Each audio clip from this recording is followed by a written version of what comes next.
ஒகேனக்கல் காவிரி ஆற்று நீர்வரத்து வினாடிக்கு 70,000 கனஅடியிலிருந்து 65,000 கனஅடியாக அதிகரித்துள்ளது. சுற்றுலா பயணிகள் பாதுகாப்பு கருதி ஒகேனக்கல் அருவி ஆற்று பகுதிகளில் குளிக்க தற்போது தடை விதிக்கப்பட்டுள்ளது. இதுகுறித்து கூடுதல் விவரங்களை வழங்குவதற்காக செய்தியாளர் கிருஷ்ணன் இணைப்பில் உள்ளார்.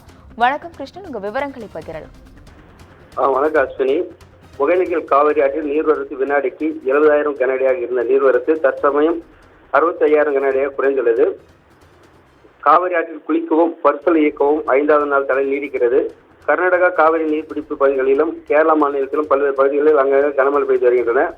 இதன் காரணமாக கர்நாடகாவில் உள்ள கபினி மற்றும் கிருஷ்ணராஜசாகர் ஆகிய இரு அணைகளும் முழு கொள்ளளவை எட்டியுள்ளது. அணைகளின் பாதுகாப்பு கருதி உபரி நீரானது அதிகரித்து வெளியேற்றப்பட்டு வருகிறது.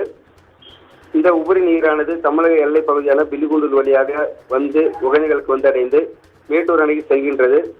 இதனால் நேற்று மாலை 70,000 கனஅடியாக இருந்த நீர்வரத்து இன்று படிப்படியாக குறைந்து 65,000 கனஅடியாக உள்ளது.